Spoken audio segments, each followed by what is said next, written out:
Çokının ballası kandak kılay, ey gözümlü karası. Patlat yansap çok varsam yanıma, sakın yar edip yürügüm yarası. Sevgilim misaklasam köy gelir uzun buldu. Şirinlerim söyleyelim.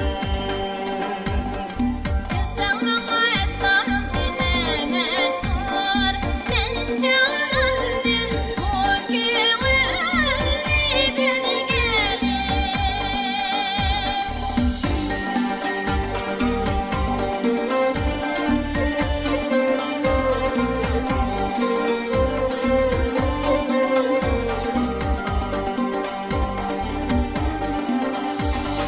Şamal çıksa yığılaydı kalbaşım, cananımdı oynat duradu başım. Sevgilim bilsem eğer halimi, yatkan cayım dümlükte direk başım. Aynı kızım bu dilip açmandık, aman dipim bozulun hiç aşkındık. Sevgilim nerede tuzup yürüysen, küsler ucu tasdikini açkan.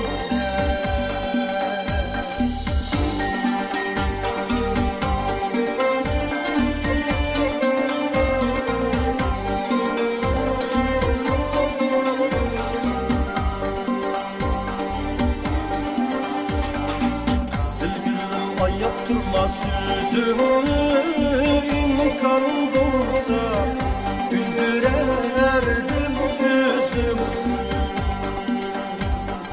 Büyük bağrım hiç macalı kalmadı, dermanlı kılay oynap aydık yüzümü. Büker çıktı boy giymiş kapatmaydı, çoluk bana doğup ağlıymış kalmaydı. Sevgilim bilsem baktım karaken, ama yaşım herkes bekar akmaydı. Sevgilim bilsem baktım karaken, ama yaşım herkes bekar akmaydı. Sevgilim bilsem baktım karaken, ama yaşım